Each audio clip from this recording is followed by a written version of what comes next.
Welcome back, everyone. This morning, we're going inside the surf and the sand to see the beauty of the waves and what's actually underneath them. Clark Little is a wave photographer who has captured hundreds of images. Some of his work is actually featured in National Geographic as well as the Smithsonian's National Museum of Natural History. That's right. He recently published a book, The Art of Waves, with his favorite photos.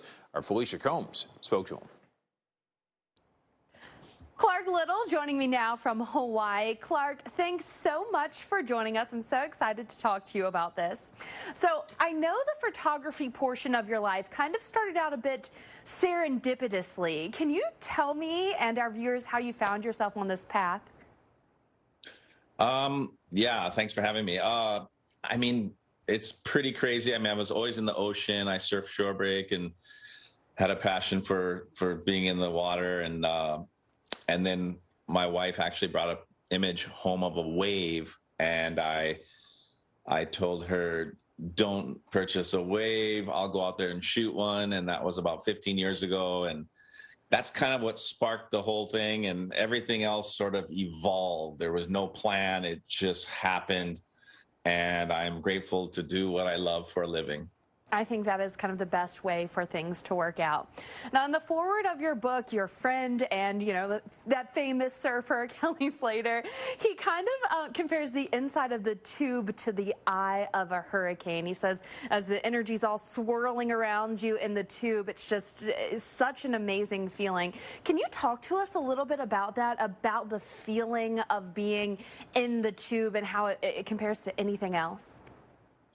Yeah, I mean, basically what I'm trying to do is capture, obviously, the inside of a barrel, big, small, it doesn't matter. I mean, you're trying to get the beauty of the wave. But getting in the zone, getting in the barrel, believe it or not, the dangerous spot is actually the safest spot, and that's kind of in the eye. I know storms like tornadoes and so on is the dangerous spot, but you see that it's like a calm in the barrel. You're in a calm spot, and that's actually the nicest place to be. And it's actually the most beautiful, right? The inside, you can see the wave coming up and breaking over. And so I'm just trying to capture that beauty, that zen, and share it with people all over the world. Okay, so when you're in there and you feel like you've got a great shot, sometimes you just know that you got it? Is it like, oh man, I know that one's going to be amazing? Guaranteed. I mean, it's when you think you got the shot. I mean, most times you see the two waves coming and then you see it splash, it goes up, and then, you capture it.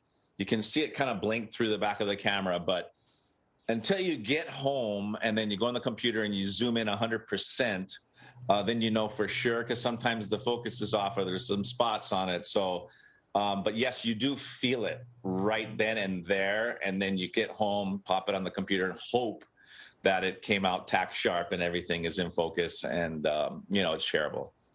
I know that feeling. I know that feeling of kind of being in the middle of everything, and then you get back and you look at it and you're like, oh, wow, some things really turned out from this. Now, you obviously have to have a knowledge of surfing, a knowledge of these waves to be able to get in there and get the shots that you have. So can you talk to me a little bit more about kind of the technicality of the photography you're doing here?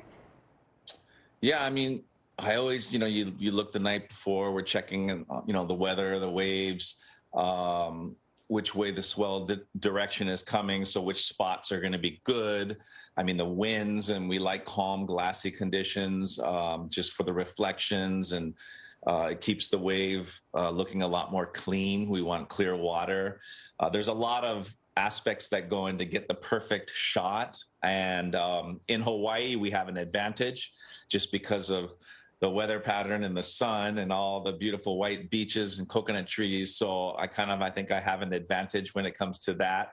So it's just a matter of putting yourself in the right spot, the right time, and pulling the trigger. And by surfing and being in the ocean all my life, I sort of feel like I have an advantage of where to go, when to go, timing and everything, and to get that perfect shot. Well, I'd say you've mastered it, Clark, and such important stuff you're doing here that's going to spread the beauty of the oceans far and wide.